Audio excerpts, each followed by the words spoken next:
Here we go again, bringing to light yet another hidden gem that no one acknowledges anymore, if they ever did.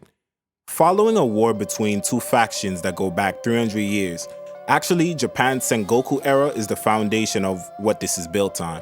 But when that era was ending, things went differently with this story, and let me just say that this is what makes anime such an attractive choice of content to consume, the many possibilities these storytellers could tap into.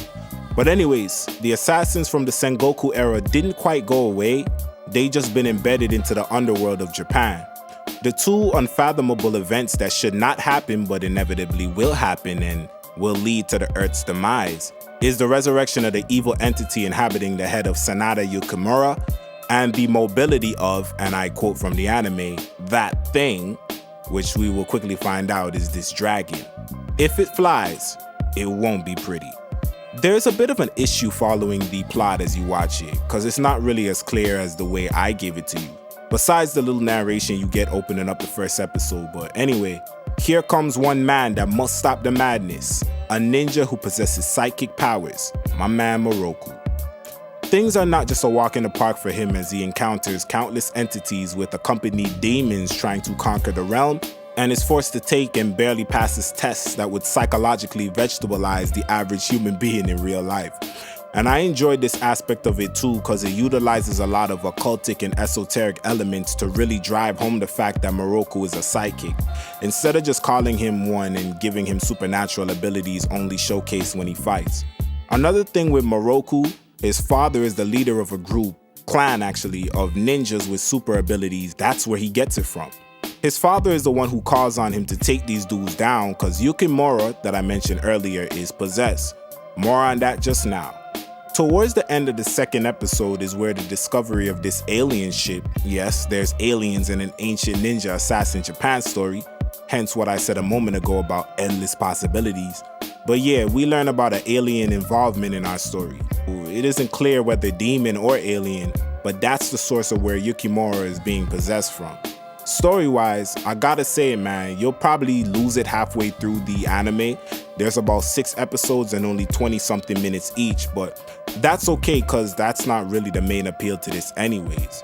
It is a shonen seinen fan service fest teasing nothing but blood, gore, fists, Shintoistic power moves, demons, and God knows what else in its audience's face.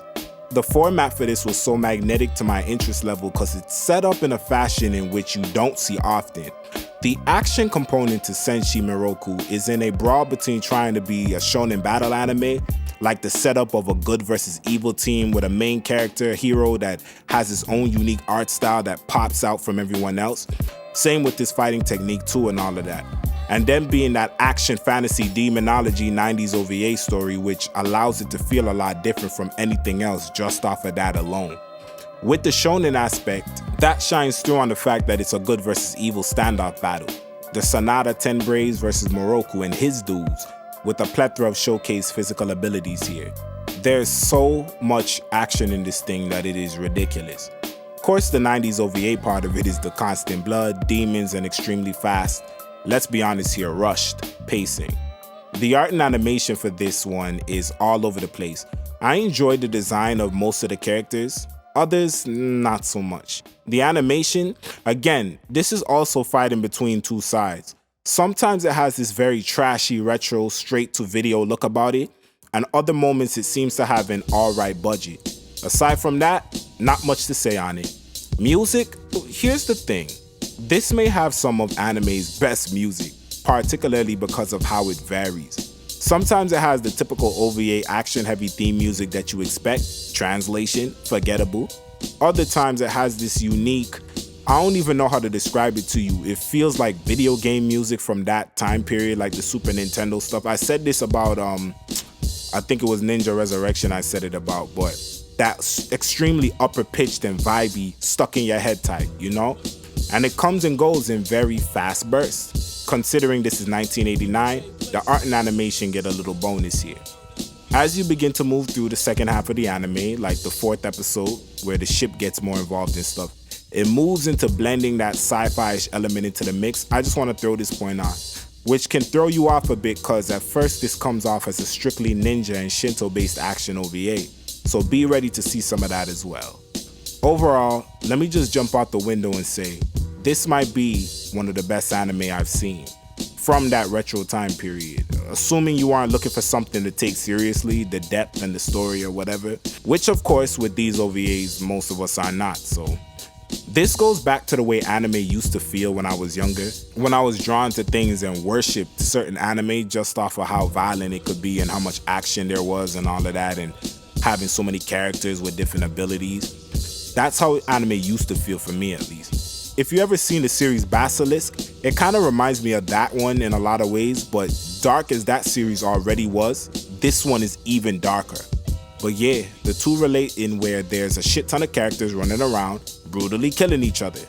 Now there's novels or something like that, which this is adapted from. I tried to look for info on it. It was kind of blurry, but there's no manga to this. And I saw someone online saying that the anime was storied in a way that benefits those who are familiar already with the novels, so that may contribute to the unfulfilling story here. Yeah, just wanted to tie up those last loose ends. Yeah man, Kyomu Senshi Miroku, or Expunged Chronicle of Miroku. Shout out to Kobe for the recommendation. Like the video, comment down below what y'all want to see next. I'm out. Thanks for watching. Anime back when.